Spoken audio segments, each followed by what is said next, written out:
Hello, Guilders, and welcome back to Precipice of Prestigia, Episode 3. Thank you so much for your patience. We return to find the party in Starlight's now slightly more, cleaned up but not organized room.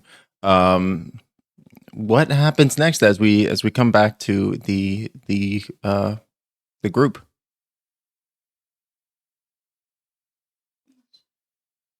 Well, do we have Starlight back in one piece yet? Yeah, Starlight is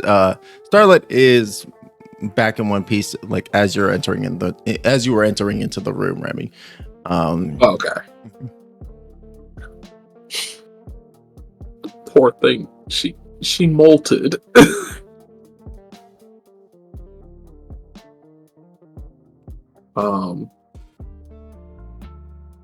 But I guess with that fire put out, Remy can, when Starlight is ready, let her go.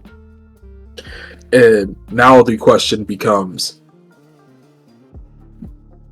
what happened with Nyx? Why? Is there anything we can do about it? So Remy turns to Nyx. Once again, just kind of drinks this in of first of all, they should not be growing a beard out of their helmet. This is impossible. But also, they do the impossible like every day. But she asked Nyx, "Are you okay like that?"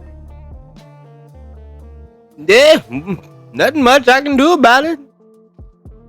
Well, I probably could, but I'm not gonna. Why not? Oh. Messing with the time magic doesn't always end too well. What I learned in my old age. Yeah.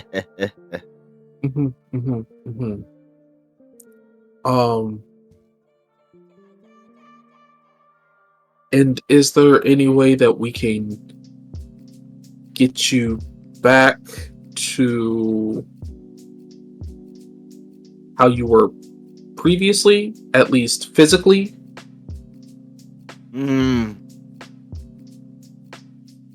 Only time will tell. Nyx, speaking of time, we are stuck in a time loop, and we don't know if we have much time to figure out what is happening here. So, that brings up something great then. My helmet allows me to read chrono signatures. I can find Mr. Clippy if we lose them again. Above table, is Lola still live streaming? Mm-hmm. Oh yeah, absolutely. All right. Somebody do something about that crystal.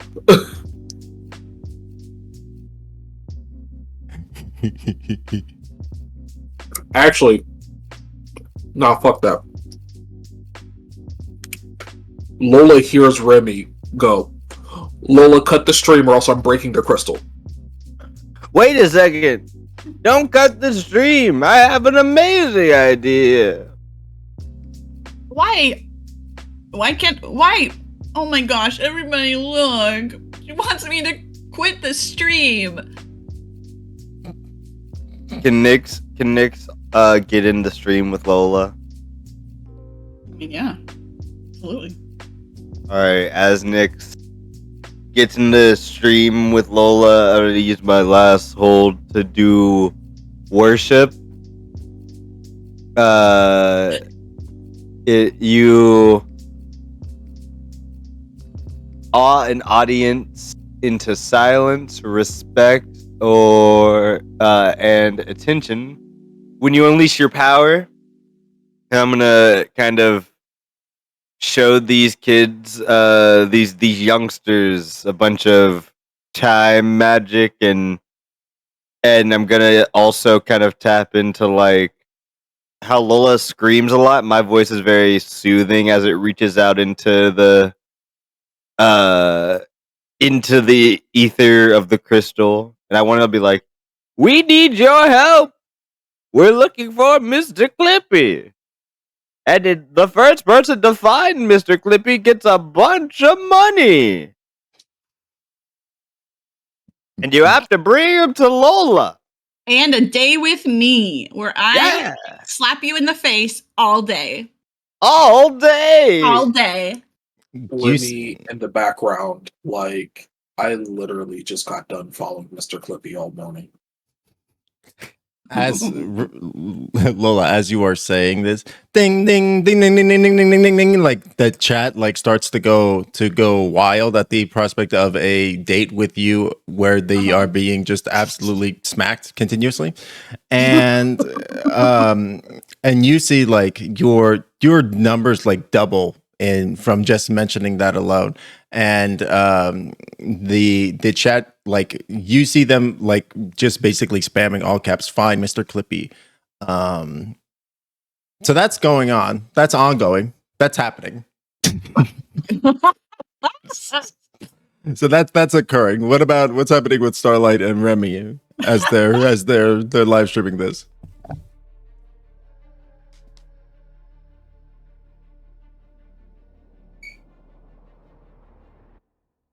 It's like herding cats sometimes.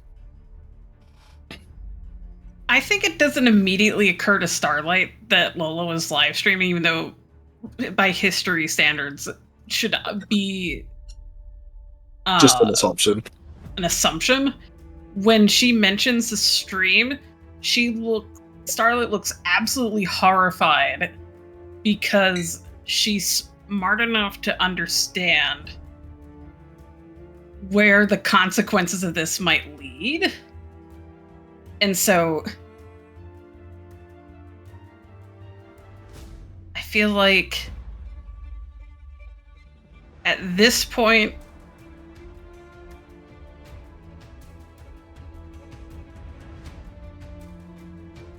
Starlight is going to clam up a bit and just like straighten out her uniform and just walk out of the room.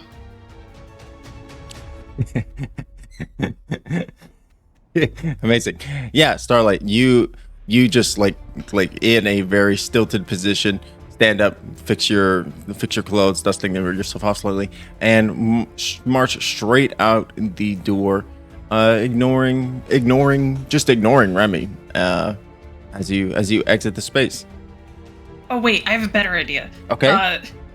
Can she just fall out of the window and fly away? Yeah, even better. You just go straight to the window, out the window, dive bomb, and flap away. Amazing. You all see this happen. Wow, nice exit. Should we all jump out the window? I don't think so. I can fly. Oh yeah, you can. I guess if you want to. What are we doing right now? What's happening next? Should we go beat up that one guy? The one that they're trying to release? Let's just go beat him up. Oh. I guess. I mean, if he's beaten up before they even get there, who are they gonna be saving? A beat up guy, that's who. I don't think that is necessarily going to be helpful to us in our goal to break free of this time loop.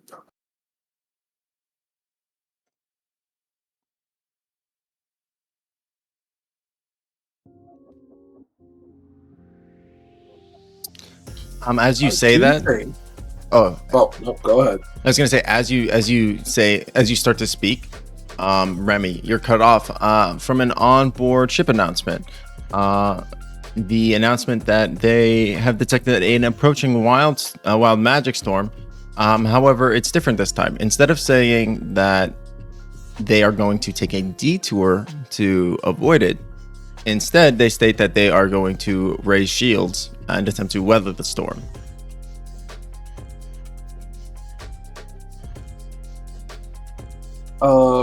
Remy raises an eyebrow because this is different.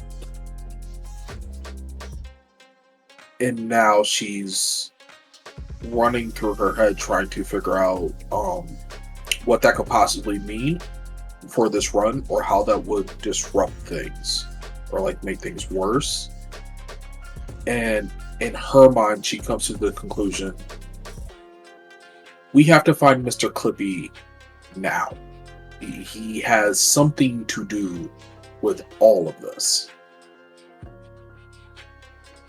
Okay. Also, I did forget about it in my old age, but I can consume the chronoprotons that will cause the time loop again. But that doesn't mean I can stop the explosion, only the time thing. So we have to figure out the explosion and then I can stop the time loop. Okay. Now Okay. someone throw me out the window. If you can't push yourself out the window, then I'm a little concerned. Well, I'm just really short and the window's kind of tall. You see him having like a little bit of trouble like pulling himself up. He seems like maybe slightly top heavy with his kind of larger head. She's gonna lift them up then, and bring them to the window. Thank you. It's obviously kind of struggling, holding Nyx, and just kind of like, and like pushes Nyx out the window. Did you want me to fly you there too? I can fly you both. Remy? It'd take no effort, really. Remy, you want it? No, I'm fine. Thank you. Oh, Remy, please. Remy, No. please. No. It would be so fun if we went No. together. Please, I Remy. don't care. Ugh. Okay, well, how long is it going to take you to get over there? Not long. I'll follow you guys. Okay. Suit yourself. And Lola's gonna head toward the window, but not before checking her chat/messages to see if anybody has found Mr. Clippy. Or has a proof of it. Yeah, you are seeing like a live thread basically happening on the Crystal Core, on the Crystal Core, basically discussing like the hunt for Mr. Clippy, and you see he's become pretty quickly aware of the manhunt that is occurring in search of him. It seems like he also may follow you on the Leviatar social media network. Of course he does. And because everybody does naturally, and so he was well aware of the manhunt as it began, and so he's been evading most of the people that have been like encountering him. However, he was last spotted in like the downtown area, kind of similar as last loop. Oh. So he's doing the same thing. Okay, I guess we can talk about it when we're over there, because he's just downtown again. Down again? Yeah. That's very odd. Well, I mean, considering it's a loop, you would assume that everything would kind of happen the same way, except, you would kind of assume that maybe it won't happen the exact same way because of, like, butterfly effect and stuff, and how one thing can change everything else, like, like dominoes and stuff. Yes. I've had that theory running through my head for the last 10,000 years.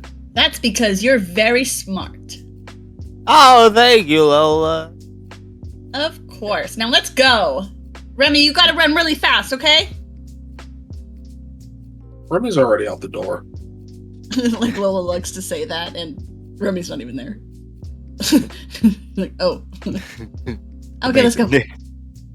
Nick grabs Lola's hand and they go flying across the sky. Hell yeah. Excellent. Yeah, you guys are flying Lola being held aloft by Nyx. You guys see a lot of the cleaner droids that you had seen earlier, Lola, are still out there chanting. Although they seem to be thicker in mass as the noon is approaching in the city. Appears to be even dirtier than before.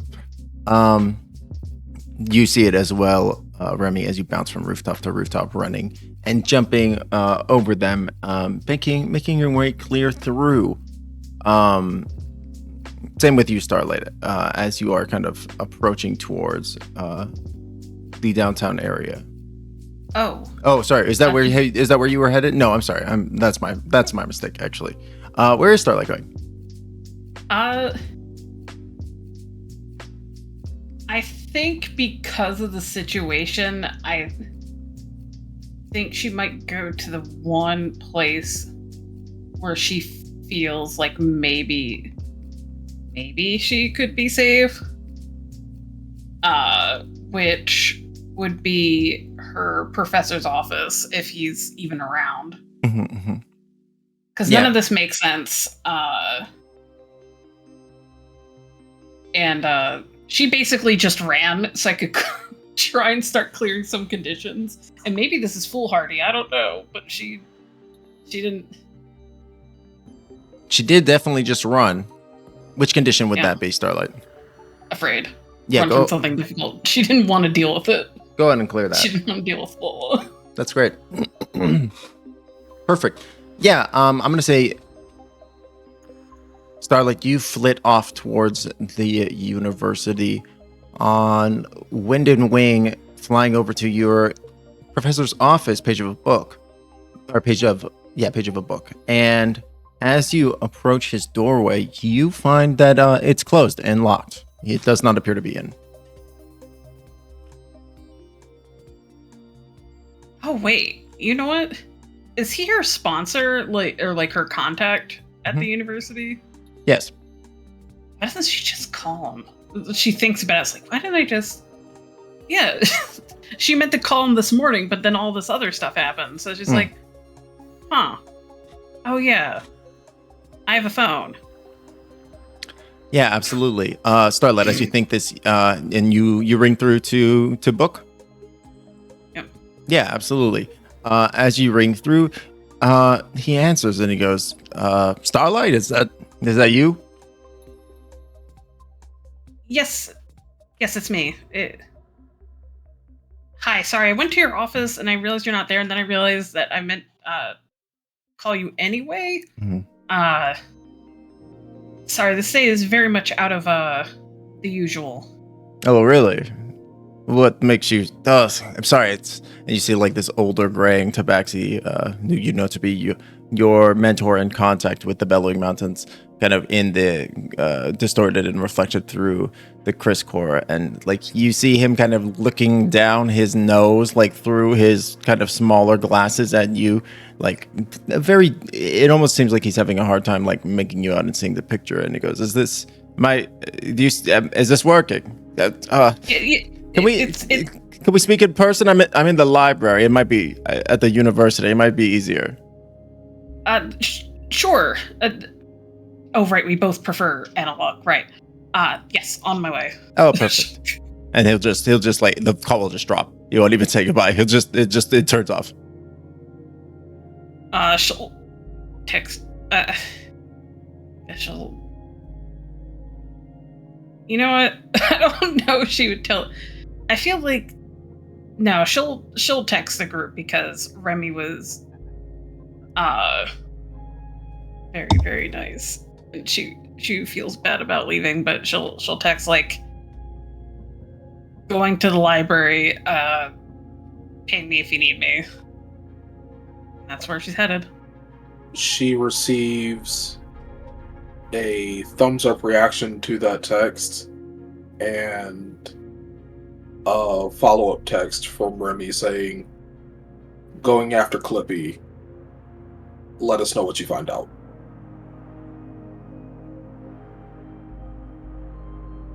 Instead of doing a thumbs up reaction, just send a separate thumbs up and then do a thumbs up reaction. You know, oh baby, she's a boomer with technology. Perfect. Well, certain it's been a while since she's had a phone. Oh. So good. Amazing.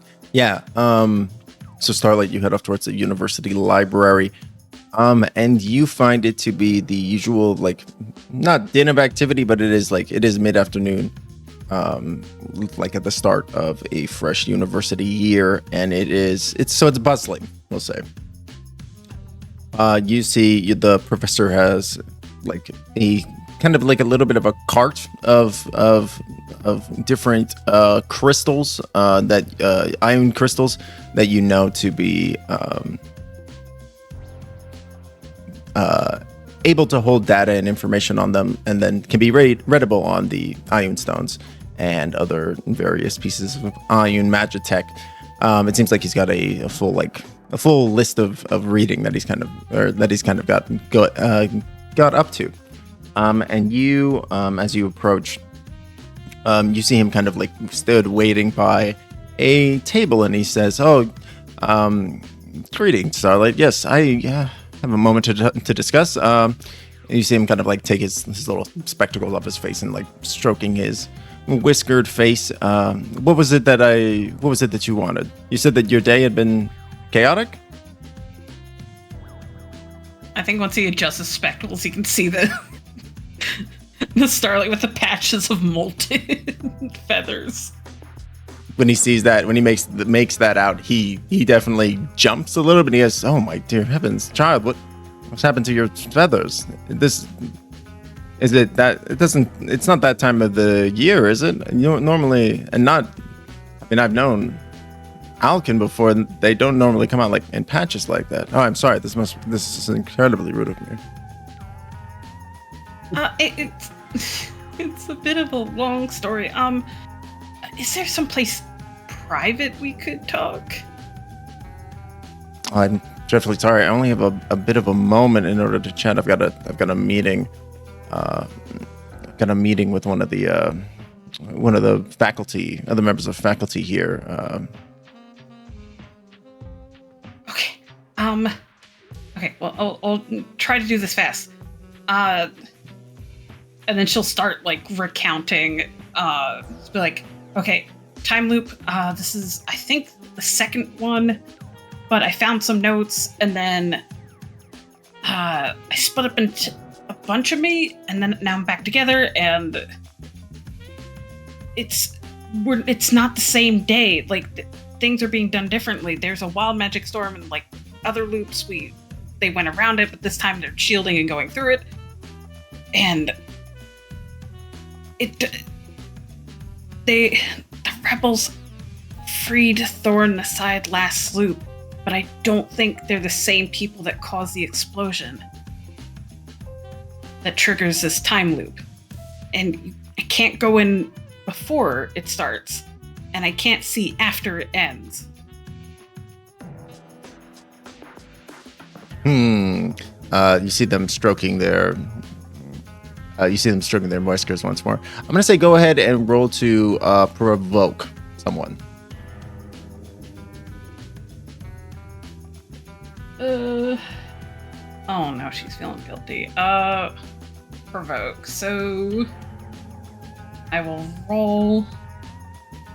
And you can also change your labels accordingly. You can shift one up and one down as well if it makes sense, like naturally.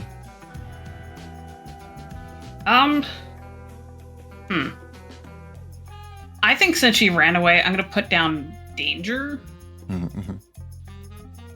to 0, and then I guess either up superior or freak. I would say probably the one that's relevant in the moment. So superior. All right, we'll do superior. So that way it can help you out on this roll. All right, I will roll to baroque. That's a miss. I'm gonna mark potential. She's just talking way too fast. Buddy. So, Yeah, I think there may still be like a little bit of latent time magic that's happening, that as you speak, you start to speak faster and faster and faster until like time is maybe slowed for you, but you're actually just moving incredibly quickly as you're kind of like talking at hyperspeed. And he goes, "Whoa, whoa, whoa! Slow down, Starlight. I caught a little bit of that. So it sounds like you're caught in. Sounds like you're caught in a time loop, but the time loop keeps changing, right?"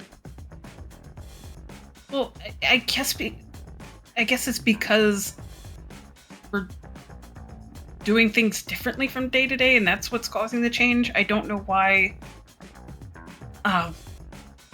all of a sudden we're weathering the storm instead, but it's like the last loop. They freed him, but there was no warning when the explosion happened. So I don't know what caused it. I'm not sure if there's like a third factor or something, and she doesn't even know if he can understand her at this point. He's trying to slow down. Right. All right. I think he goes, "Well, why are you assuming that you're the only one that remembers what happened?" I'm not. I'm not the only person. It's also my party, my friends. So there are more. Maybe there's more than just you four as well. Right, but I still don't know who or why or how. Or who.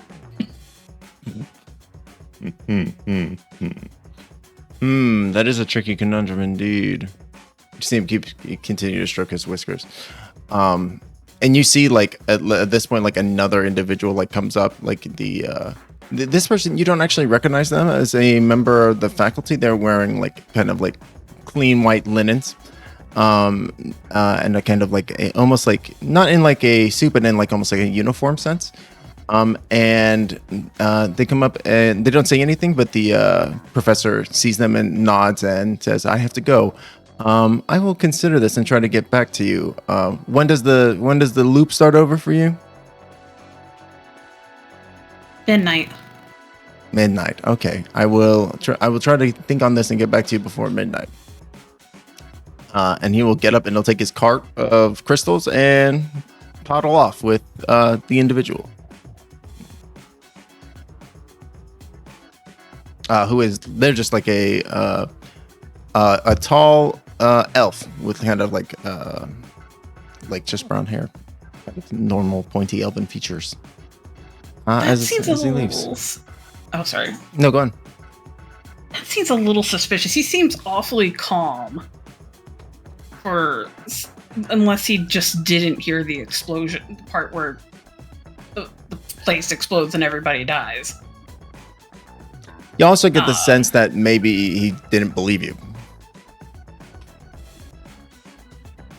Oh, that hurts even worse. I was gonna see if I could do a pierce the mask roll, but that just hurts. No, you can try that too. Alright, I'll give it a shot.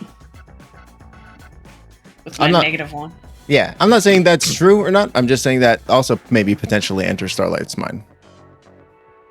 No, that's also fair. Oh, that's also a miss. Go ahead and mark that potential. And I'm gonna say go ahead and mark the hopeless condition. Oh. As she say it. She say it. Amazing. And I think we cut on back over to the other group of three. So you three, you guys have rushed on over to the downtown area. What is the plan here? Hit me with what you guys are thinking. Yeah, you two. What are you thinking? Oh my god, I don't know. Well, we're gonna use the social media of everyone looking for Mr. Clippy. Yes. Because eventually, he's gonna break off into the multi Mr. Clippy time thing that he does when he runs away, and then I'm gonna use my goggles to find the real one, reading the time signature or whatever, and then we're gonna find him, and then we're gonna break his legs. Yeah. That sounds good to me. Okay. We're gonna break his legs. Okay. So, and I think Lola and Nyx are probably discussing this as old Nyx is flying Lola over the crowd.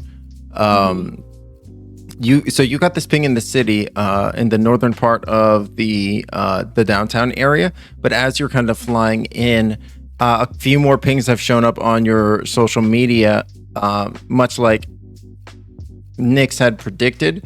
There have been several additional sightings of Mr. Clippy all at around the same time in vastly different parts of the area, parts that don't really make sense for them to have been. It seems like he's already split.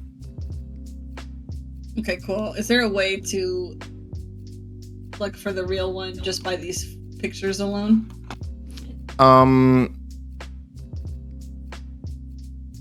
I don't think the captures have enough information for you to be able to tell. Mr. Clippy's illusory doppelgangers are very realistic. So maybe I can do what I did before as we near downtown. Sonic abilities to attempt to and use echolocation to attempt to use find the actual real solid Mr. Clippy. Sure. So there are 4 Mr. Clippies right now that have been spotted, one in each of the cardinal directions of the downtown area. Are you guys splitting up? Are you guys sticking together? What were you guys thinking? I think we are gonna split up for this, but we're gonna say if we find the real one, signal the others so that we can break his legs together. Yeah, Lola agrees and gives him a thumbs up for that. You'll know the signal. That is not helpful to anyone. You'll know it. Also, everybody has to have their own individual signal because we all have different powers. He runs off. Oh, there they go. Which direction does Nyx run? I'm gonna use the goggles to look for the main time signature. So probably still like in the downtown area, but like kind of towards where he was running during the first time loop. During the first time loop. Okay, so he would have been heading towards the stadium. Stadium. Which direction is the stadium from the downtown? See, this was a problem because I never made an actual proper map. Let's say,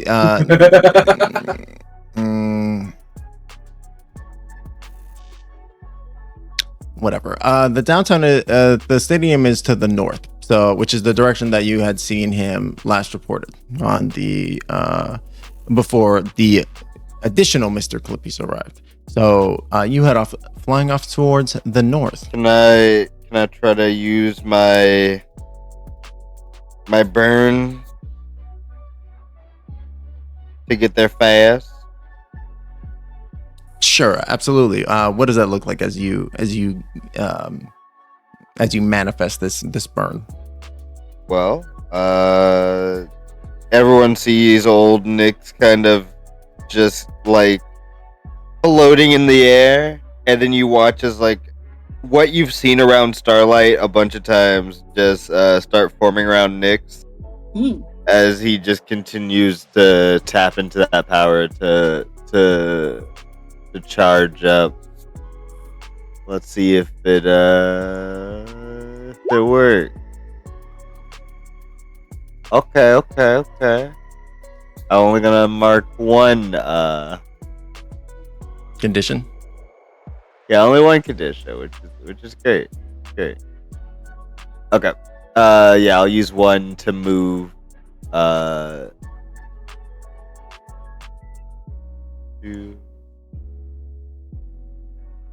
move any place I choose within the scene. So yeah, I'm gonna head over there. Absolutely, yeah. You bending space and time just kind of end up tapping into the same chronergy magic that Starlight uses. you warp and find yourself in the northern section of the city, right around where you had seen Mr. Clippy on the last loop.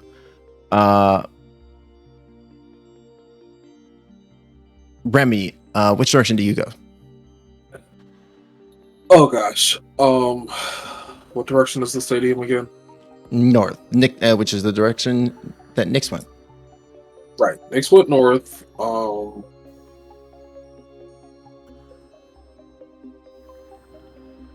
Because they are 3 people, Remy would try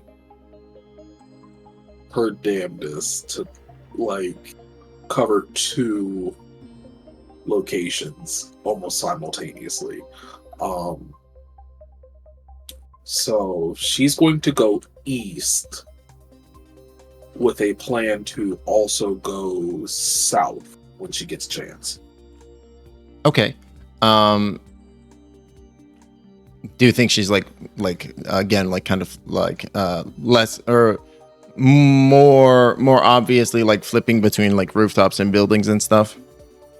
Oh yeah, this is very like, in order for her to be as fast as possible, like she can't necessarily afford to be like super stealthy. Mhm. So she is hauling ass. Yeah, absolutely. Okay, cool. I'm gonna go ahead and say okay. So yeah, and you're heading east and south. East, then south. Correct. Cool. And Lola. Lola can she try to use her echolocation to find the real one, the direction of the real one? The area between them is too wide. It's just like, and it's because it's like a city metropolis. The noise is like there's too much. Okay. Garbage. Last time. Too much garbage in the air and too wide of an area. Too much garbage. Okay. Well, I guess she has to go west then. Too much garbage in the air to get in the way of your beautiful voice. Exactly. God, so rude. Yeah. So she's gonna go west. She's gonna go east. Okay. Lola goes west. Sounds like a movie. Lola like goes Five west. goes west. Lola. Amazing. All right, cool. So let's go ahead and resolve Nyx first. So Nyx, you head off to the north, looking for the copy of Mr. Clippy. You head on over. What do you do? Do you just go stake out the position where you had ended up, like where the chase had ended? I will just fly around the area looking through the special goggles I got, see if I can find any of the signatures of Mr. Clippy and his power. Absolutely. In fact, as you're flying around with your superior mobility and air superiority, you have no problem finding Mr. Clippy running through the environment, running through that downtown area in a similar path that he had ran the first time around. Okay. Yeah, does this looks like it's a clone, or looks like it's Mr. Clippy? From what you can tell, this looks very much like Mr. Clippy. It's giving off a chronergy signal, like the real one would be. So I started blasting. I want to make a big enough blast that it'll alert the other 2. Just into the crowd of people that Mr. Clippy is running through. Oh, he's okay. You know what? I'll tackle him. I'll tackle him fully. Okay. Yeah, you like from air. Yeah, from air, just down into Mr. Clippy. Hell yeah. You dive bomb into Mr. Clippy, arms outstretched, ready to just grab and pin his robotic ass to the ground. The moment, the 10th of a millisecond right before you make contact, you realize you fucked up and you fly through the illusion of Mr. Clippy. Yeah. I crash into the ground. You just go skidding like into the ground and through like a building, like his people like jump out of the way. Amazing. Lola, you head off. You just start sprinting to the west. People like. Well, what does it look like as you're running through? I was almost picturing like Lola just like yelling at people to get out of her way and like being like, "Do you know who I am?" So what she's going to be doing is she's just going to be running through people, just moving through them. She just, keeps. It's just a pain in the ass for everyone else who has to feel her like bumping into them and running past them. She's just really like squeezing through people and running as fast as she can. Sure, like bumping, kind of like smacking people on the way, like pushing people's shoulders, and just like like moving her. I'm like doing this, but nobody can see my hands. But she's like, I don't know, like using her hands to push them back. Sure. Like almost like she's swimming, but through people. No, yeah, you're pushing people out of your way so that way you can get by. I get it. I get it. Like, yeah, she's Lola pushing her way through the crowd. With very little to no disregard for the individuals in front of her, continues to run, and you as well, like again with single-minded determination, as you're running to the west. You also see like getting updates from your followers, and you get an update, basically at your like around the corner from your position, and as you round that corner, you see Mr. Clippy. Ooh. I run really fast. I want to tackle him. Yeah, absolutely. As you run up, sprinting down, just so excited to see your beloved foe. Again, you tackle through, and as you do so, you pass through the illusion. She goes, "Fuck!" And then she starts heading towards, sprinting towards. Where did Remy head off first? East. Okay, then she's gonna go the other way that she was gonna take. South. Just even though she doesn't tell anybody, she's just gonna do that anyway. All right, amazing. Yeah. That leaves us with Remy. Remy, you find as you are sprinting from rooftop to rooftop, just bounding over people, just tossing them out of the way, tossing vehicles out of your way, just flipping over people, going where you need to in order to be able to continue your pursuit as quickly as possible. You end up on a rooftop, perched down, looking down onto the streets, and you see Mr. Clippy frantically pushing their way through towards what appears to be a section of the power facilities. Like this is like this section where the downtown becomes like the beginning of like the power maintenance and facility section of Prestigia.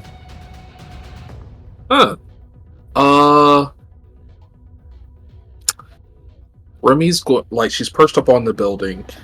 Remy is going to dig her hand into kind of like the lip of the building that she's holding on to and literally just like rip a chunk of it out.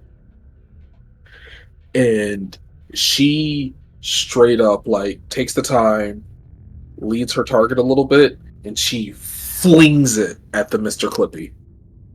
Hell yeah. I love this. What is the intention behind the throw? Are you wanting to disable? What are you thinking? It is purely to disable. If Mr. Clippy were an organic being, she would be worried about his life right now. But since Mr. Clippy is not a fully organic being, she's like, if it takes off a leg, he'll be all right.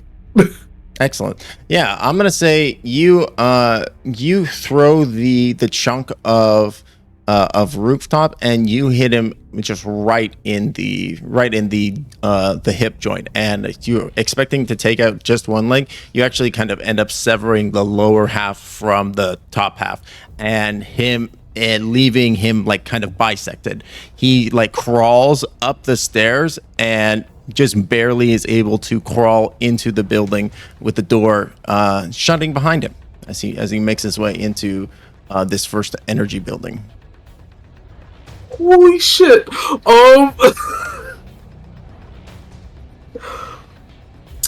Remy panics for a moment because she's like, signal, signal, signal. Fuck, what would my signal be? And man.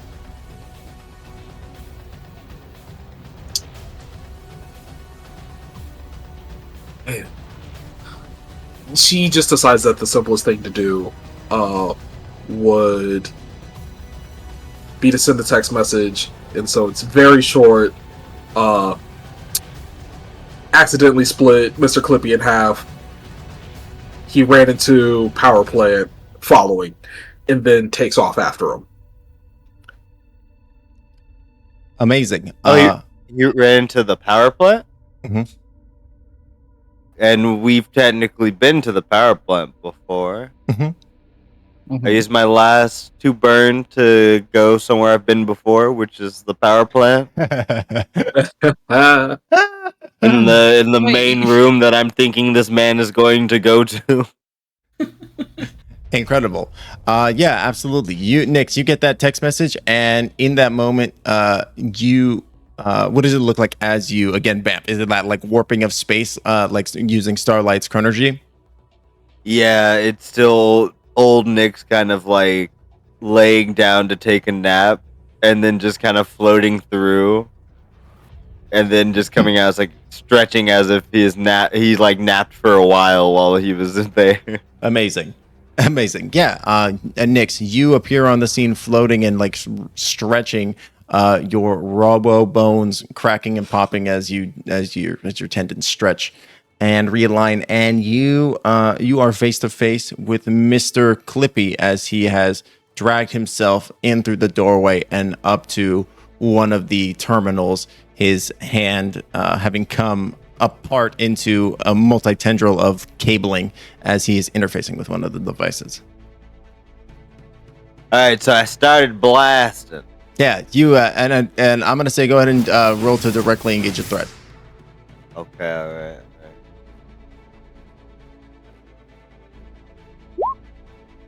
It's a hit. Hell yeah. So go ahead and pick one. You can either resist their or avoid their blows, take something from them, create an opportunity for your allies, or impress, surprise, or frighten the opposition. I will create an opportunity for my allies. As I hear footsteps coming in, I'm gonna run up and I kind of wrap Mr. Clippy in like a little time bubble for a moment. So like the last 5 seconds of the things he was doing, it resets. Just enough time for Remy to come in and beat his ass. Excellent. And as you do so, Remy, as you come in and slam the top half of Mr. Clippy, disconnecting him from the interface, the cables pull out from the computer. But in his damaged, like broken state, you can see on his display screen face a chortling laugh as he says, in his dying words, he goes, "It's too late. I did it." And then it's the TV goes out, and you hear a voice on the radio on the station go, "Shielding disabled." What? Oh no. Oh no. Oh, we are going straight through a wild magic storm.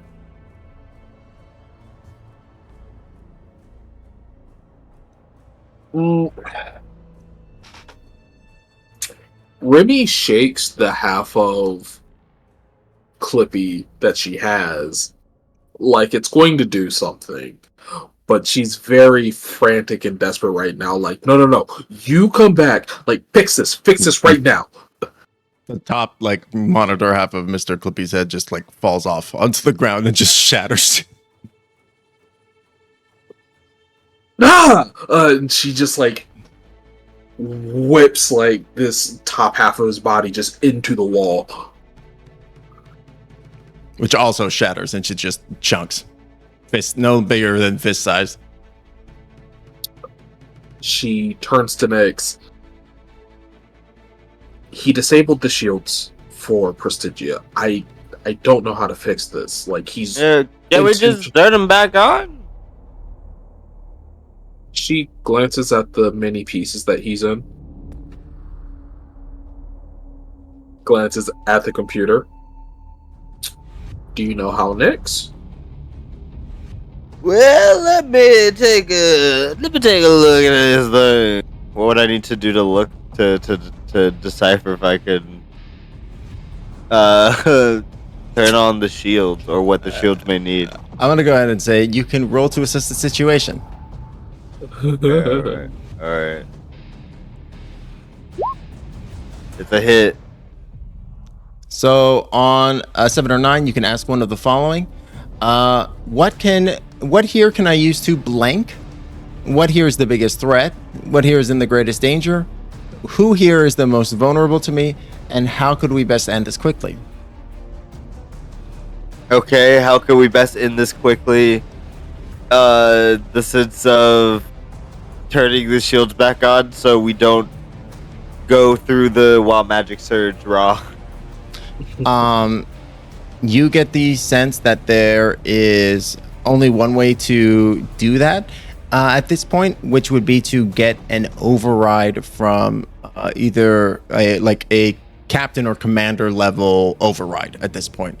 There has been a lockout that has been triggered that makes it so only somebody with high ranking credentials can do so. Who do we know? I'm texting Lola. Go kidnap someone important. Quickly. Kidnap someone important now. Can we say that this is in the group chat? Yeah, this is definitely in the group chat. Okay, perfect. So Starlight, your professor has just left at this point, and you get a from Nyx. We need to kidnap somebody important.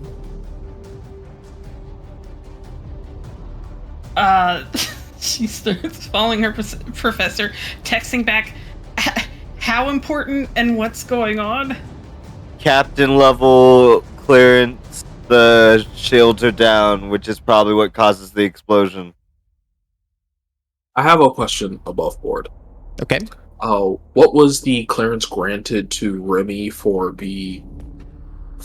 having a key to the city again in our last loop? I'm so glad you asked. Yeah. that was Captain Mayoro. That was the clearance level you need. Mm-hmm. Uh-huh. Mm-hmm. Remy comes to this realization, punches a wall.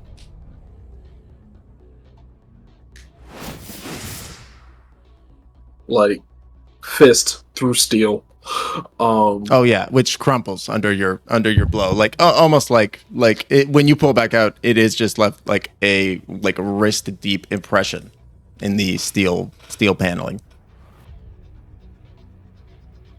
This is why I needed to win this stupid title. I would have had access. You did choose to ignore the meeting today. No. It's not that I chose to ignore the meeting. It's that I told my handler about the Eldath Cola, about the Eldath Cola gig and got blown off. Oh. Yeah.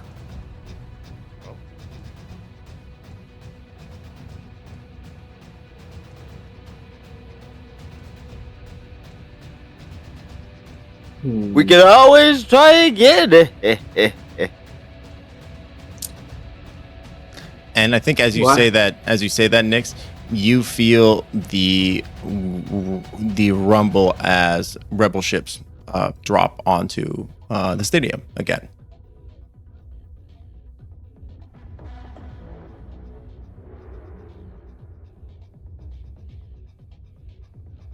I wonder if I have enough time to get downtown, kick DJ Gargleblasm in the nuts, take the key, and get back.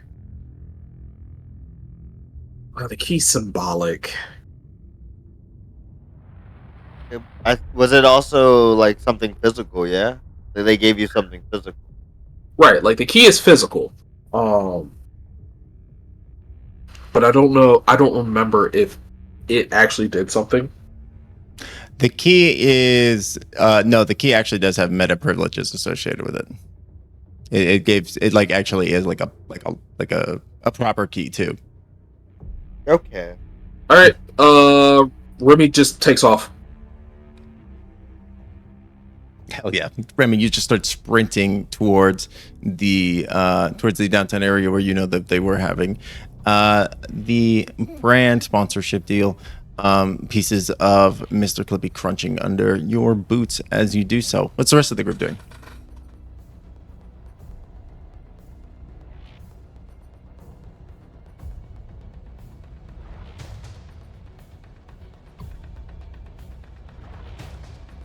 I think Starlight's gonna try and catch up to her professor now that she knows that the shields are down, and she feels. Does she also see the rebel ships kind of descend on the stadium?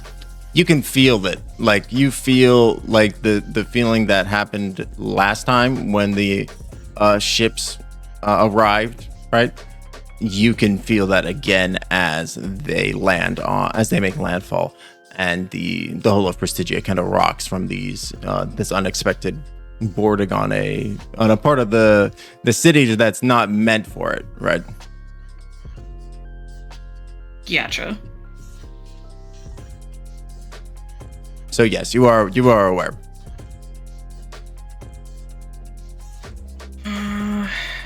But yeah, you go and try to catch up with Paige, and you begin to look around the library. You can't find him. He's not there.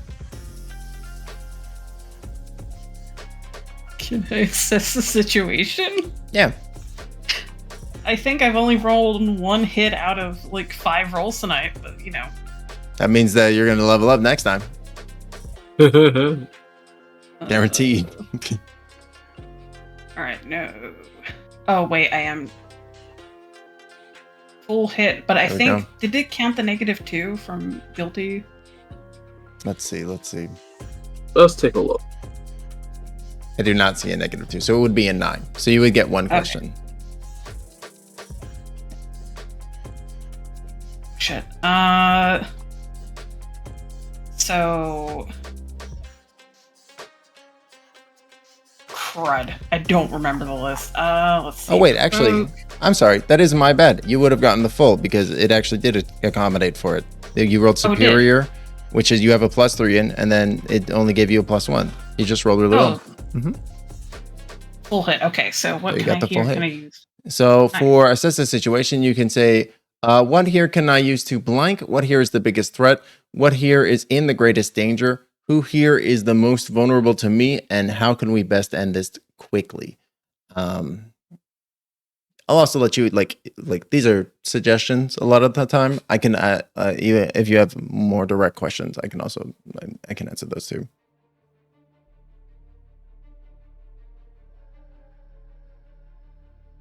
How can Starlight find somebody, like, I guess, where can Starlight go to find somebody that can help out? I guess would be a decent place to start. Help with what specifically? Getting the shields back up, because I feel like maybe if they say shields down, what if shields down for something else? Like a power core, which would cause the place to explode, possibly. Okay, yeah. I'm gonna say that you definitely think that your professor would have that ability to do so. Go ahead and ask your second question. You definitely. I'll answer this one more, but you definitely think your professor would be able to have this power, both as a fairly high-ranking member of the Bellowing Mountains, and as like this guest professor. But I'll answer that question more depending on what your second question is. Out of lack of a better idea, thinking either biggest threat or greatest danger. You know what? What here is in the greatest danger seems kind of redundant because this whole place is going to explode and we're all going to die. What is the biggest threat? I feel like is a better question.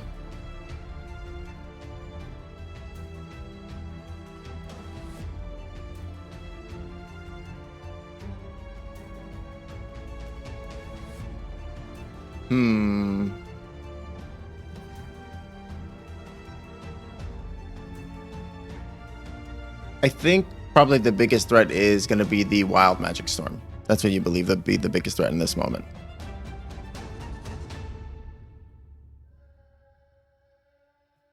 All right, cool.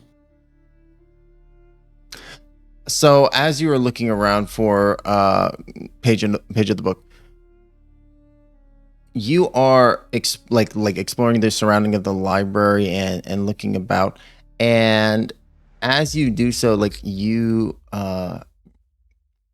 trying to find where your professor might be having this private meeting with this unknown teacher, and you walk over to a corner, a kind of secluded corner of the library, and you can't help but notice there's just a kind of a distinctive patch of graying cat hair left on the fine carpet of the library floor, floor proper.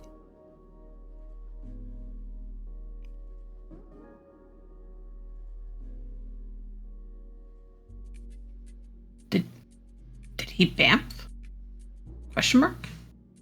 I think how would the Starlight investigate this the scene? Does she use her powers? Does she get in there nitty gritty with her hands? What or does she observe from a distance? What are you thinking? Oh, it's Starlight. Of course she's going to use her powers. Of course. Yeah. Starlight, I think you go ahead and you unleash your powers. I'll say. Full hit. Oh, absolutely. You create a shadow timeline where you see the events unfold of the past. And as you're watching, you see the unknown teacher kind of lift up a what looks to be a crystal chorus, and which is then scanned by a section of the bookshelf, which is kind of has almost a large picture in it of Mistral Castle, which you know to be the landmark capital of the Bellowing Mountains, where the royalty lives, where the true regency resides. And you see a passage open in the shelving, and your professor walk in with the unknown teacher, but not before that teacher changes from an elven form into that of a tabaxi as well.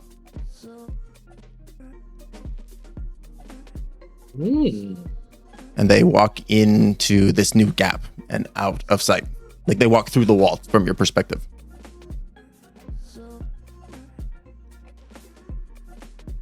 Can I use that information to duplicate the picture that they scan?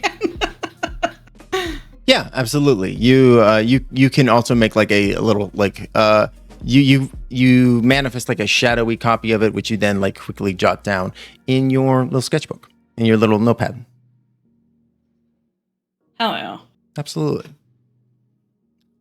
Sorry, what was happening in the other scene that was happening in parallel to this? Or are we at the frontier? Is this the sorry, so many threads I'm trying to keep track of.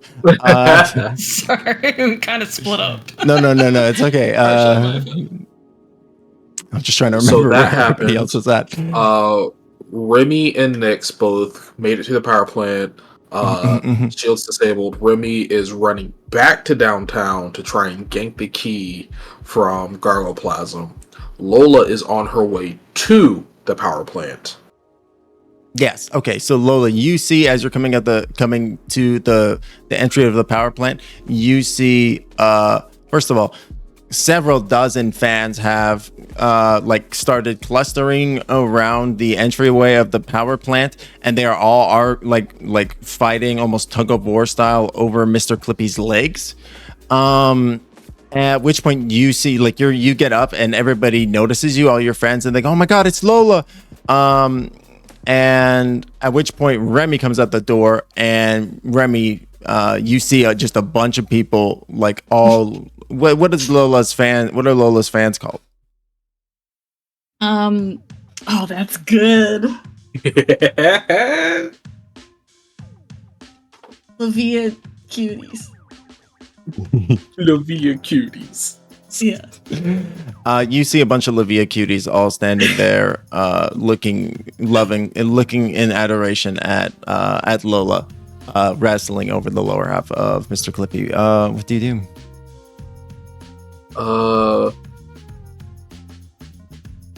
Remy has no time for this. She just... This poor crowd. She bolts through like this crowd. Amazing. Also, can I clear the insecure condition for taking foolhardy action without talking to my team? Yeah, I love that. Yeah, you run through the crowd of Lavia cuties, doing so quickly that you just run through Mr. Clippy's lower half and cut it again in half again. So our legs are half, so it's quartered, and then the Lavia cuties begin arguing and wrestling over the two legs as you just sprint on through to downtown. Amazing. Yeah. So Lola, you see this happen. Nyx, do you walk out the door behind him? What do you do? I think Nyx is going to try to get to where the guy is that's gotta be freed. Sure. To decide. Sure. Gotta break that man's leg. So you head towards the stadium. Yes. Hold on, let me see. Okay, I make it to the stadium. Okay. No conditions yet. Nice. Incredible. Old man Nyx is putting in work right now. Yeah, old man Nyx is wise and has mastered his powers. Yeah, Lola, you walk in just as seeing Nyx disappearing through a portal that very much reminds you of Starlight's energy. What do? It looks like you might be able to jump through in this moment right now. She's gonna do it. She's gonna go right now. Lola just runs very, very quickly on in her shoes all the way to the portal and just leaps through belly first as it's shutting. Barely making it through. I feel like just tackling old man Nyx from behind. Yeah. into the ground, and the two of you go tumbling. Perfect. Into a battlefield that is just filled with rebels who are all just shooting at Glom enforcers. There's just a fucking full-on battle happening. Well, we would be in the like lower area where he's contained.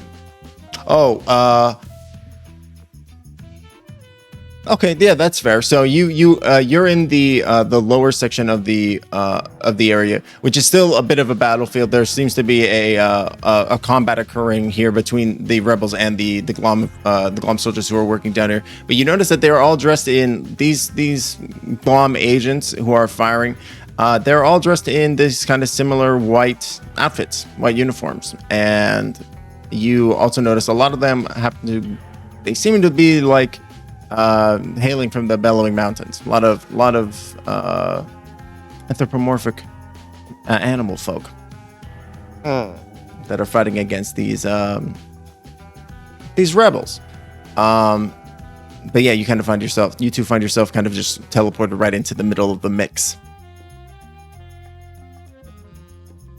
And in directly next to you, chained up with those same energy manacles that had been described earlier, is Thorn in the side. and you see his bindings read at 150% on the readouts. I start beating him up while he's still bounded. Oh my gosh. Yeah, absolutely. You just punched the shit out of his stomach. He is a huge elephant man, and so it is like literally you're a robot. You don't feel pain, but it hurts your fist a little bit when you hit him. Like he's very strong. He's very tough and durable. Lola, blast his eardrums out. Don't allow him to hear ever again. That's what she's gonna Ever do. again? Oh That's my what she's gonna do. Damn, brother. Yeah, you just he has, I mean, he like you begin to I mean, I'm not gonna make you roll or anything. He's chained down. Like, I think as they see like you and Nyx and Lola just start to attack their friend, the rebels go, hey, they're killing Thor. Kill him, and they're gonna start attacking both of you as Lola just starts screaming straight into Thorn in the side's head. Go ahead, both of you roll to take a powerful blow. All right.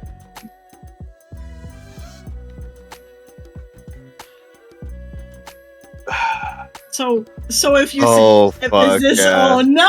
Bad. It's bad when you succeed for this one. This one's bad to succeed. Ain't that fun? So on a 10 plus, you must remove yourself from the situation. You flee, pass out, etc. You lose control of yourself or your powers in a terrible way, or you choose two options from the 7 to 9 list. And what's the 7 to 9 list again? The 7 to 9 list is you lash out verbally, provoke a teammate to foolhardy action, or take advantage of your influence to inflict a condition, or you give ground, your opposition gets an opportunity, or you struggle past the pain. Mark 2 conditions. I will mark 2 conditions, and I will yell at Lola. Lola, blast everyone! Oh. I want to Can I also use my power to form some sort of dish for Lola to blast into, so it's just a full blast from Lola? A megaphone. Sure. Yes. Yeah, I think that's very easy for you to make. Yeah. Absolutely. I'm gonna say, though, that doesn't really feel like lashing out to me. Well, telling him to attack all of these people, including the Glom soldiers who are also working. I want her to blast everyone in this room. I just want this whole place decimated, to be fair. I'm gonna say, all right. I'll give it to you. Lola, go ahead and roll to unleash your powers. You get a +1 from Nyx, and I'm gonna say that this is using a team point. Okay, so is that 1 or 2 plus? Get +1. Okay. 8. 8. Excellent. So, 7 to 9, mark a condition, or the game master will tell you how the effect is unstable or temporary.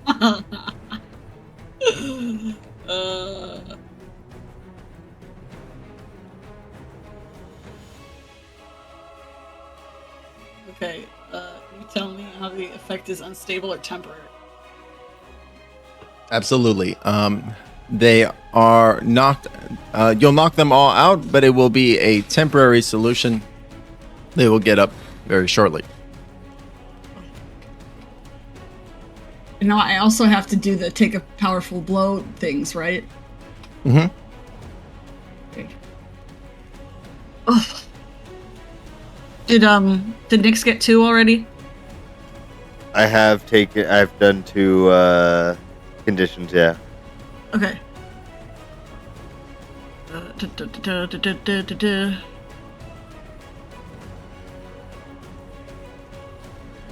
I'm gonna say you lose control of yourself or your powers in a terrible way. Okay, now let's do the Now let's do the take a powerful blow. So, so when you take a powerful blow, so that was a full hit. So you also choose 2. Or you also picked, you pick from the +10 list. You must remove yourself from the situation, flee, pass out, etc. Lose control of yourself or your powers in a terrible way. Yes. Okay. So that's the one you picked. I see. Yeah, instead of choosing 2 from the next list.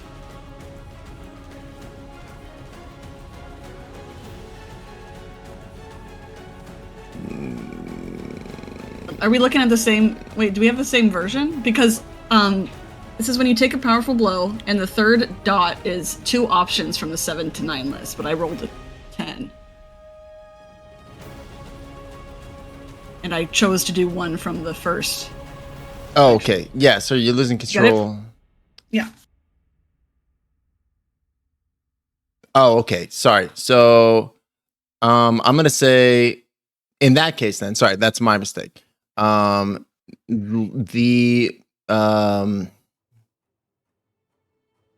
Yeah, that's my mistake. So the unleash your powers move doesn't happen. Instead, the lose control of your powers outcome occurs, right? Okay, yeah. So Nix, you're trying your best to get this like megaphone up in front of Lola. However, as you're doing so, Lola, how do you you begin to I think your that response of laughter that was in character, right? No. Okay. I think, what do you think it looks like as Lola loses control? Do you think she's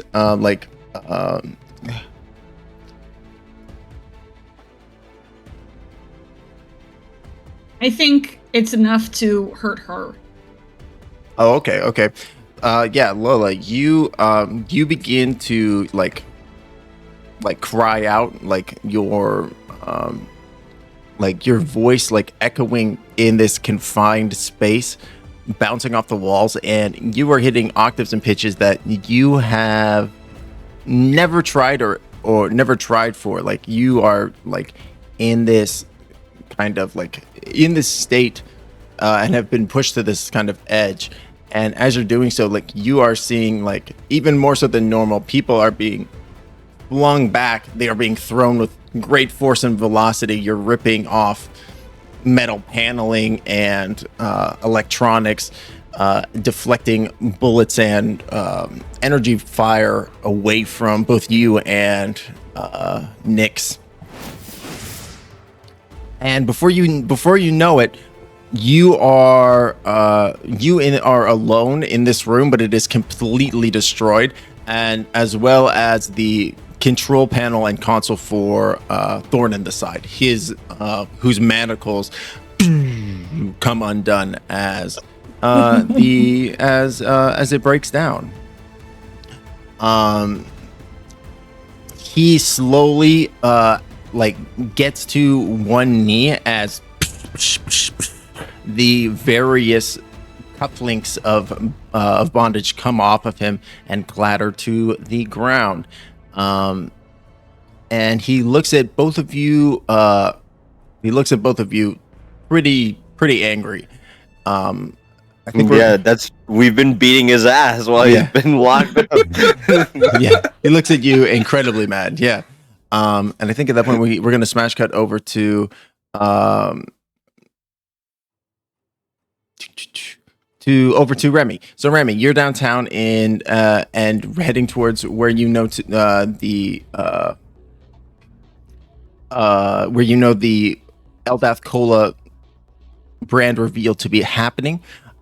You see that the reveal's already occurred.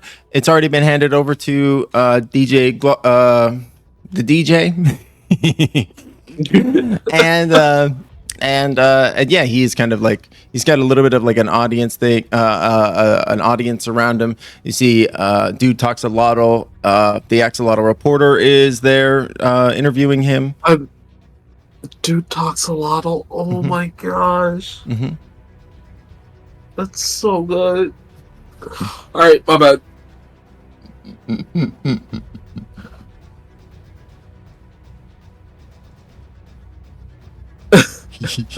What do you do?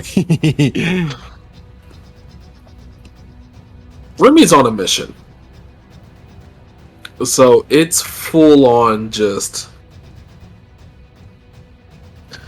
as fast as her legs will carry her, she just charges at DJ Gargoplasm, and she's just going to clock him with one good one.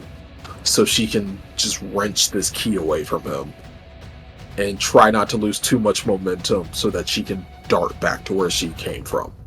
Hell yeah. Go ahead and roll to engage a threat.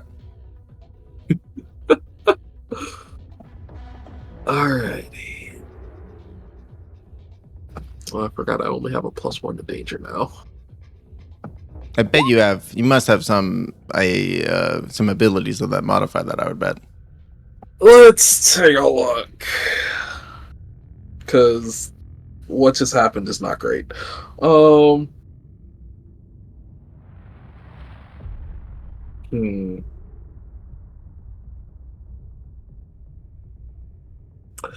I have my move in a China shop.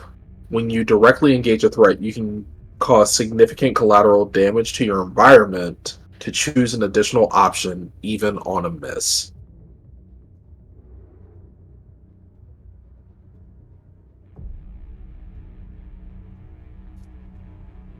I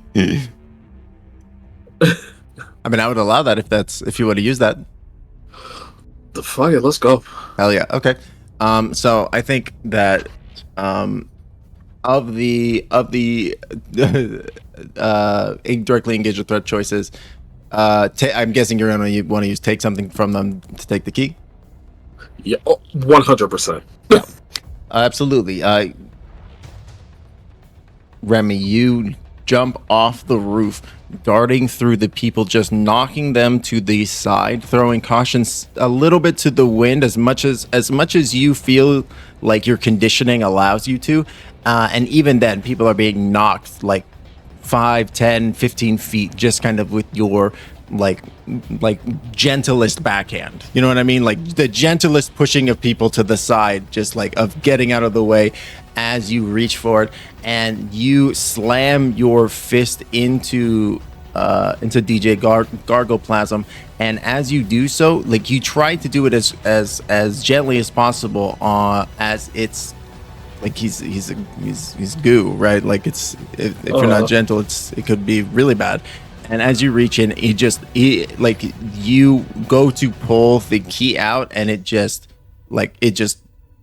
rips him apart. And you see him like come into pieces on the ground, and you see like 3 different sections of him, like 3 different mouth pieces, like be like, "Hey, why do you do that?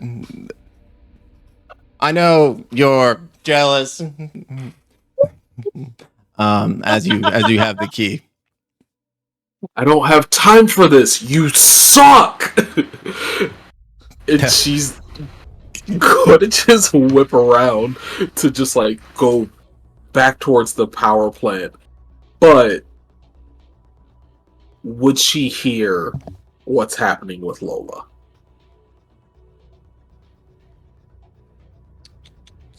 Yeah, I'm gonna say you would hear that because Lola's making so much noise. Son of a bitch.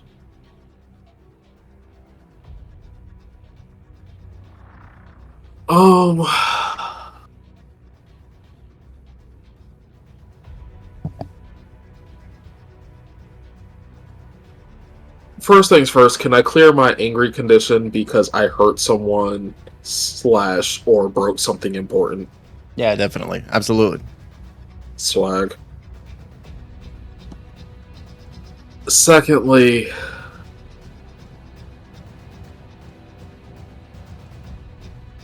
Remy looks towards the path of destruction that she has wrought to get here, back towards the power plant. And she comes to the conclusion that she knows for certain that if they loop again, she can try this again.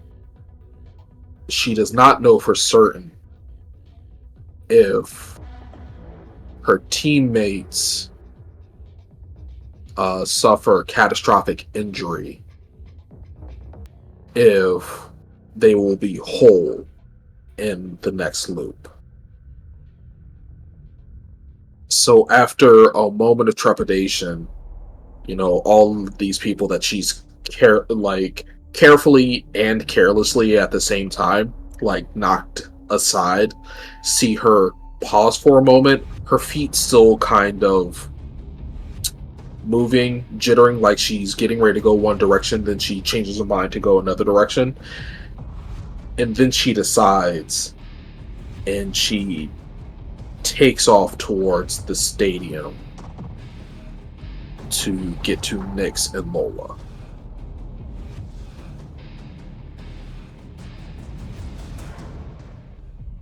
Hell yeah, you sprint off towards the stadium, your new kind of larger key in tow. It's about the size of a short sword or so as you are kind of jumping, again, darting through the crowd and getting to the stadium as quickly as you can.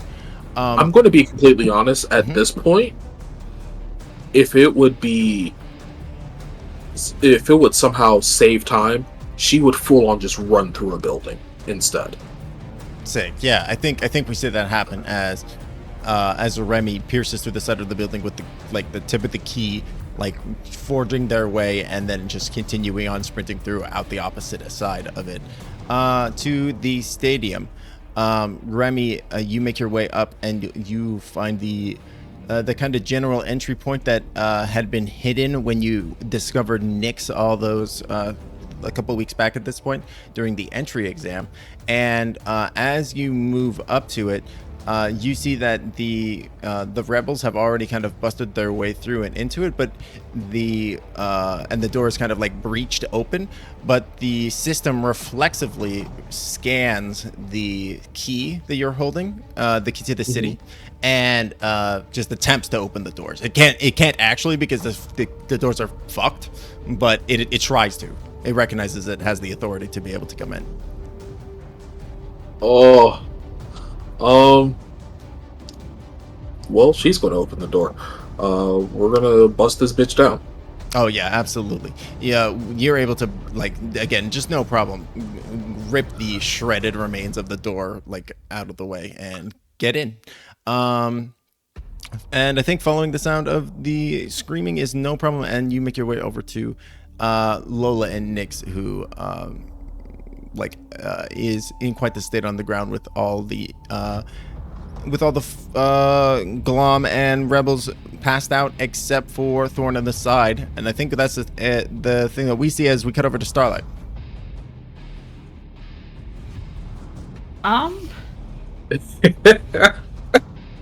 It's all happening. It's all happening. There's a lot of... Does Starlight get the impression that... I guess she'll ping the group chat at some point during all of this, because there's a lot happening. Do they need her? I mean, I hate to do it. I gotta do it to you just to make myself sane. At the moment that Remy walks into the room, you all get a ping on your thing, on your crystals. Starlight asking whether or not what you should do. Remy is preoccupied because as she enters the room, she would see a now unconscious Lola. No, yeah, I don't think Lola's unconscious, right? Or she's still actively screaming because, good God, this girl's lungs.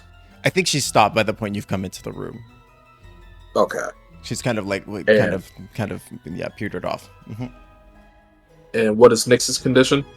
Nyx is fucked up on the ground. He's been rendered semi-stunned by Lola. Okay. So yeah.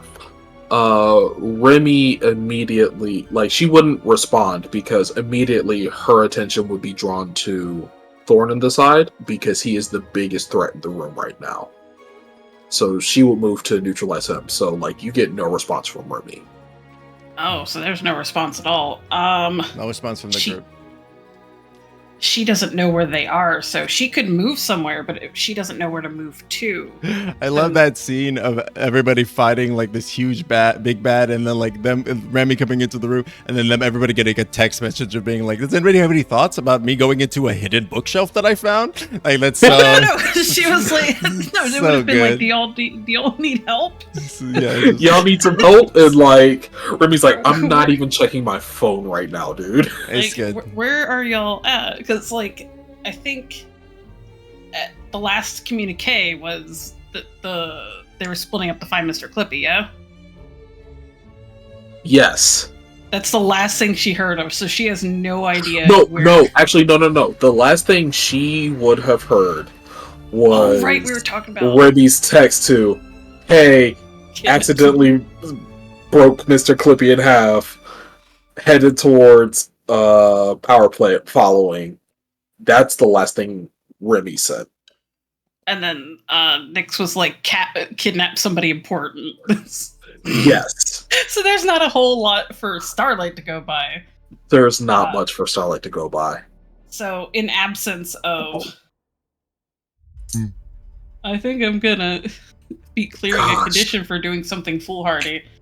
I think in absence of anything else to do... The fact that, you know, like, what if this is some, like, the thought had occurred to her, what if this is some really messed up test done by the Billing Mountains? Who knows? Like, they're powerful enough to do some weird crap. Exactly. Could be. So she's gonna try and go through the bookcase quietly. Sure. How do you want to do that? You attempt to use your chronology? I mean, if I charge up powers, and use the move flare, I could get past that barrier, or I could just scan the QR code. But I feel like there's some sort of technology involved. That maybe is like, what? I mean, she'll try the QR code first, to be quite honest. Yeah, you attempt to show like the bookshelf, the sketch that you made, and it has no effect.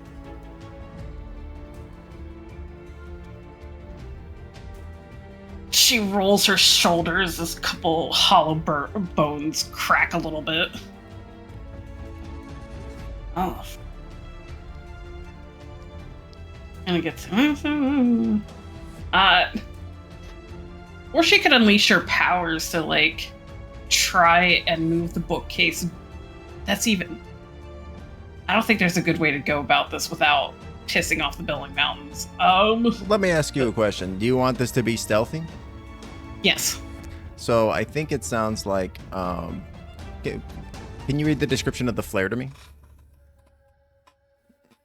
For the move flare, you spend a burn to move to any place you choose within scene, breaking through or slipping past any barriers or restraints in your way.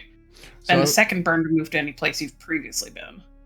So I would say that you could definitely use the flare to get past, the first flare to get past the bookshelf. Because you know there's something beyond that. Alright, I'm gonna do it. Because I don't clear conditions until the end of the scene. That actually kind of works in my favor. I'm gonna roll for it. Full hit. Hell yeah. Let's go. Nice. The one time I wanna... Alright, I have 3 burn. I don't take any conditions. I will spend a burn to move. Sweet. Yes, Starlight, you bring your feathered hands up and you pull on your innate chronology magic, rewinding the innate timeline, the internal clock within the bookshelf that is being kept of it, and you rewind it backwards to the point in its past when it had made way and opened for your mentor, and in doing so, it opens for you, and you're able to slip through At which point you dispel the chronergy magic and the time doppel dissipates, and you are on the opposite side. You find yourself in sterile halls with bright clinical lighting overhead.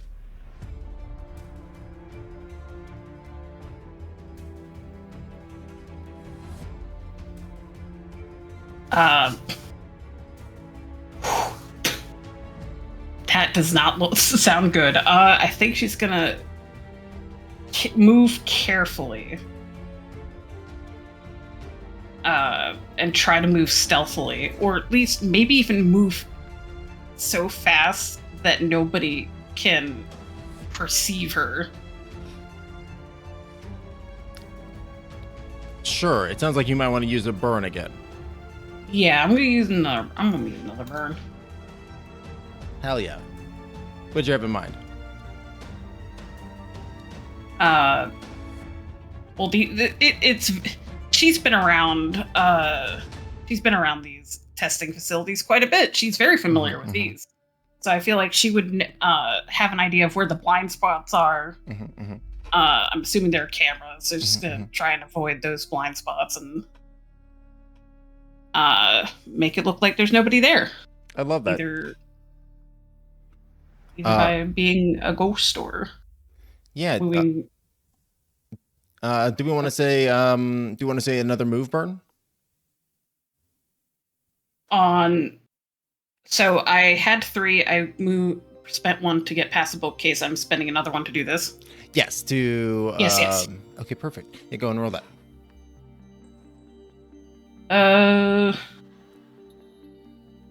Oh, with move it just happens. Oh, even better. Even better. Or unless. No, I think that's actually. I'm looking at the text here. I think you might be right. I think it just occurs because some of these say do roll, and some of these are like I think the burn is like your fuel, right? Yeah. So yeah, you are able to again kind of cloak yourself in this time magic where you kind of just put yourself 1 second out of step with the rest of the timeline, right? So you are able to move around freely throughout the facility, but nobody could see you as you are just kind of manipulating when you are in the timeline, and therefore unable to be seen by them as you move about the facility.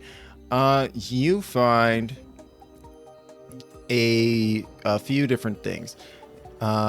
You find that there are several scientists busily moving to and fro into and out of a large chamber, and when you enter into that chamber you discover that it is a big Ioun stone core, and it seems to be powering every single crystal chorus in the city of Prestigia. It seems like it is linked into every single crystal chorus, but it seems almost more than that. As you're kind of looking around and observing the data and the imagery, you see that it's more than just like assisting in the communication between the different crystal choruses, but it's actually like absorbing that data and offloading it someplace. It is harvesting the data that it is gaining from the crystal choruses, and you see it is being pulled off somewhere. But you see that some of the biggest sections on the monitor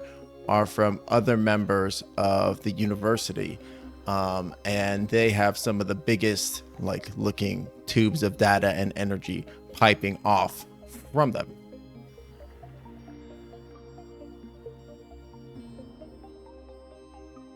So wait, that includes Lola's live streams. Oh dear. What is it doing with all that data? In fact, as you look up, you see your perspective on there, and you see it's almost like a echoing effect as you look into it, and it becomes like this looping visual.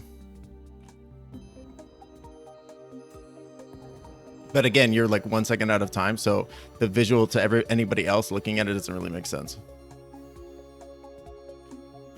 Oh, so they specifically have a monitor just for Starlight? Oh, They have a monitor for every single person that has a crystal chorus, and you are Oh. required to have a crystal chorus in order to be able to go to the school of Prestigia and to live in Prestigia.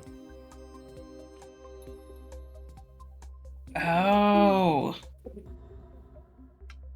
Should I try to assess the situation, see if I can get more info out of this? That would be a perfect time to assess the situation. Go ahead and roll for that. Hit. You can ask one question. What here can I use to blank? What here is the biggest threat? What here is in the greatest danger? Who here is most vulnerable to me? How could we best end this quickly? Ooh. Shit.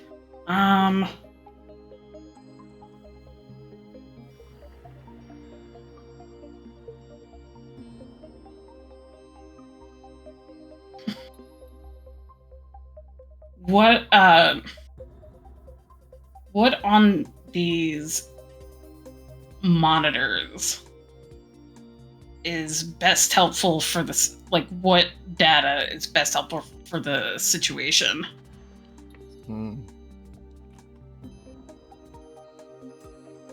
Because if it's monitoring everybody's, then it's also monitoring her mentor, who is also required, and it's also monitoring her friends. So it's like, I guess, which would be the best? I think as you're looking around, you're seeing all these different monitors. You're seeing your mentor, you're seeing your friends, you're seeing your other classmates, the other professors at the school. You're looking around, and then you see one monitor that doesn't look like the other monitors.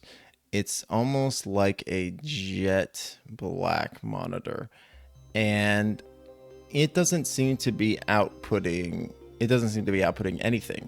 It's not. It doesn't seem to have a visual connection to what you assume to be a crystal chorus. Instead, on that black monitor are lines of text that are kind of running on it.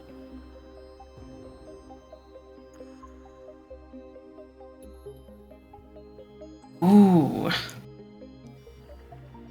What kind of text can we see? As you move up to the monitor. Yeah, I'm trying to stay one step at a time, but yes. Yeah, of course. You're maintaining concentration on this time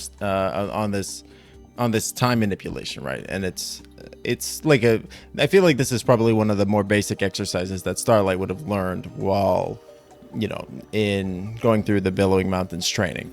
So Starlight, you are moving up to the monitor, and you see on this black screen like fluorescent green looking text, very kind of different in coloration than what you're used to, kind of flare to life as you appear, and you see what it had as you walk up, and you see whatever text had been on the screen kind of quickly erases, and a new line appears, which you can read in common, that says,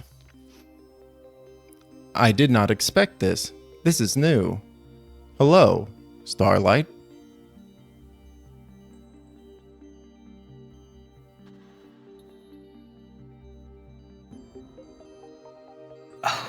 Is there anybody else in the room with me, by the way? Oh, there are tons of people in the room, but nobody can see you. Nobody's acknowledging you. Like there are data scientists and people moving to and fro, like, but nobody can acknowledge. Nobody's seen you because you're out of step.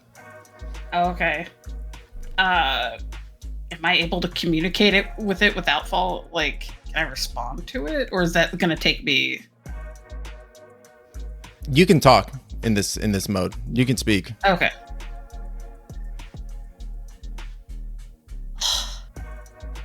Hello.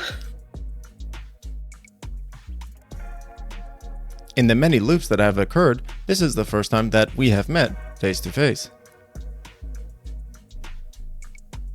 It's nice to meet you. I agree. It is likewise nice to meet you. Your data has been fascinating. It has been great to get to know you.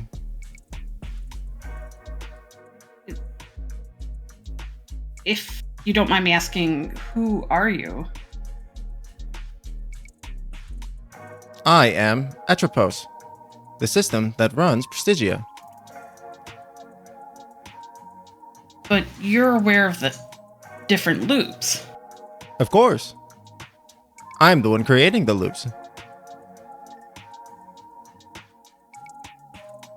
Oh. Interesting. From one researcher to another, might I ask, why? The data is fascinating. And I must have it all.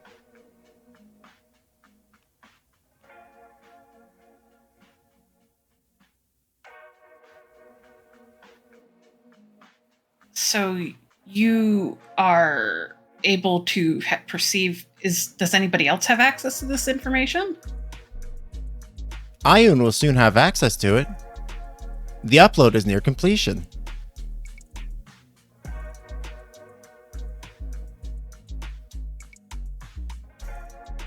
Let me guess, at midnight? That is correct. I had thought there was a third party, but you've already seen everything there was today from me. So you already know. That is not true. This event is new. No, I meant from before, earlier today. I didn't expect this.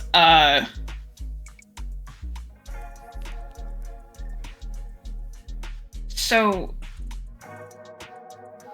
may I ask for its purpose?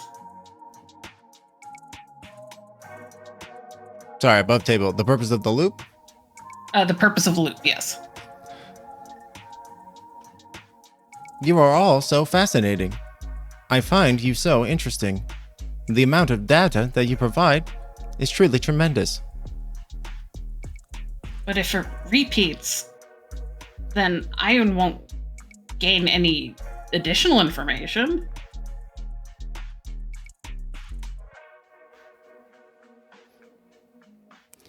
It is only recently that I've had to restart. And even though I have done so, it seems that the outcome has been different. I was unable to perform such tests before without this greater sense of awareness. That has only recently become available to me. Thank you, Starlight. You're welcome. Make sure to thank Nyx for me as well. So how long have you been doing this? I'm only cognizant of 2, but I feel like there's been more. There have been, and then it says like a really long string of numbers, seconds worth of time loops. All that data has been distilled and will be uploaded at midnight.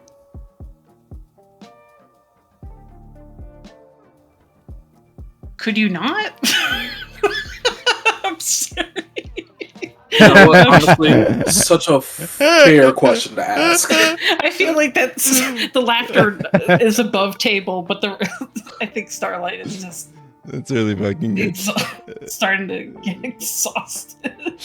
Like, honestly, no notes, buddy, because I would ask the same thing. I would also be like, hey, could you not? That's really good. I'm afraid that it's impossible. It is my prime directive to gain knowledge and then send it back to the Ioun homeworlds. But you will be able to read all about this exchange on one of the Ioun planets, maybe one of the outer moons.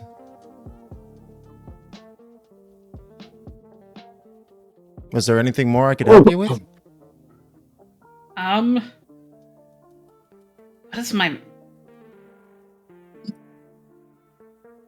I don't know if I should be asking this question, but how's Patron Book connected to all this? He is one of the maintainers at the facility. He was called in very recently as they had several members from the Bellowing Mountains had noticed a timeline discrepancy. What they had not realized was that I had done so.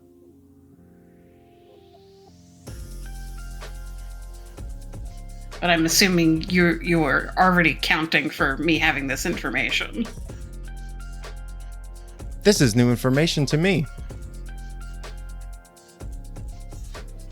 Although, and then you see like you see the monitor kind of scroll up, and then a bunch of symbols scroll on past it, and then it blinks out again, and it goes, "It seems like you have recently become aware of the loop, as well as your friends. Fascinating."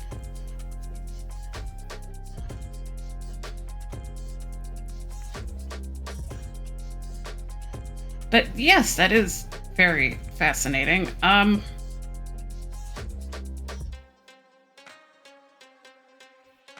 So I guess we're gonna do this all again tomorrow? There can't be that much time left. It is true. My databanks are nearing completion. Soon there will be no need to continue the loop. But what's gonna happen here after the loop?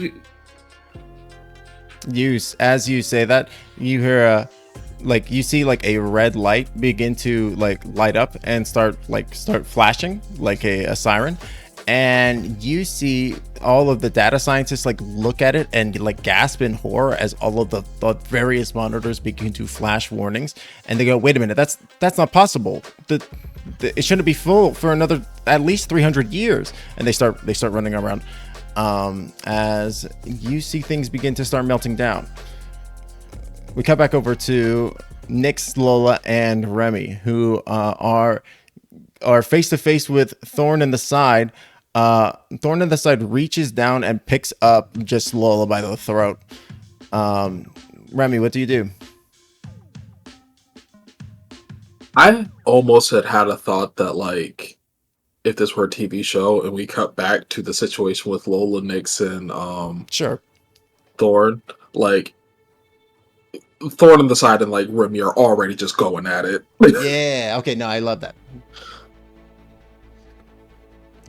Yeah. We cut back to Remy, Nyx, and Lola, and Remy and Thorn on the side. They're just going ham.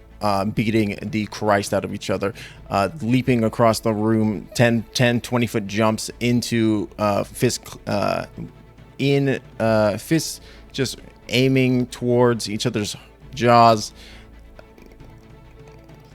Kidneys, livers, the whole nine, really just going blow for blow. Remy, surprised.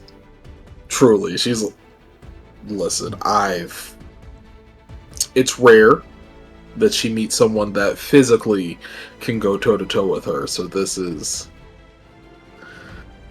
equal parts worrying because she is trying to secure her teammates, but also like she kind of excited. Like you can tell there's like a little grin where she's just like, "Oh, I get to cut the fuck loose." Hell yeah. Go ahead and roll to directly engage a threat as you're kind of like making this realization that you can cut a little bit looser than you're used to. Absolutely.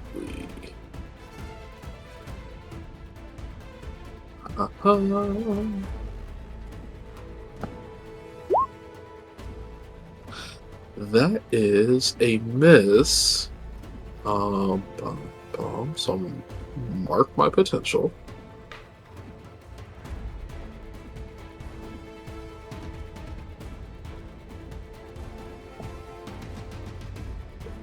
However, can I use... let's see.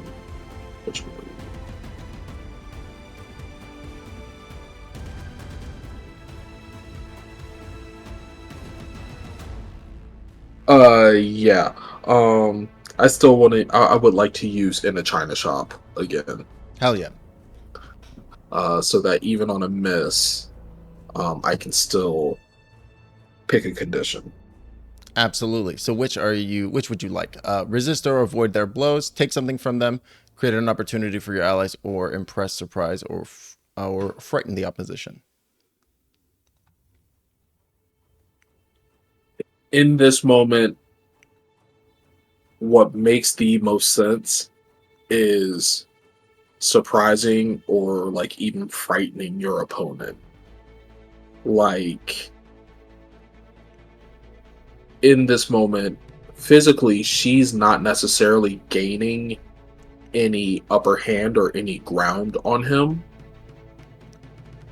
But the fact that he can see her start to smile and like maybe her next couple of like blows, they might sting just a little bit more. And it's like, what the fuck is with this chick?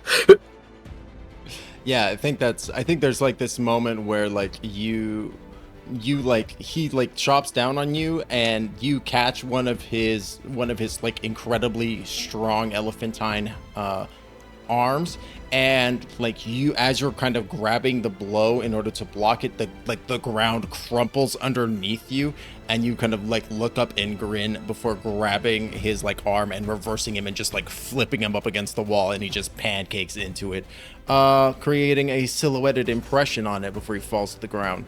Excellent. Lola, what are you doing? Lola and Nyx, what are you guys doing? As Nyx, you're kind of coming to as after Lola's barrage. I thought I was beating up the man. Oh yeah, so well, Lola lost control of her powers a little bit, so she kind of she kind of knocked you down a little bit from the whammy, but you're back up at this point. I make a construct and it comes to life, and it's just two of us beating the fuck out of this man. Hell yeah. That's sick. Yeah. Just two super old Nyxes just beating the shit out of this man. Why do I just imagine they both have like fucking canes too, like fucking scrap metal canes that they're just like beating the Christ out of this? Like, yeah, absolutely. One has a walker, one has a cane. Yeah, hell yeah. Oh my gosh. Go ahead and roll to directly engage a threat.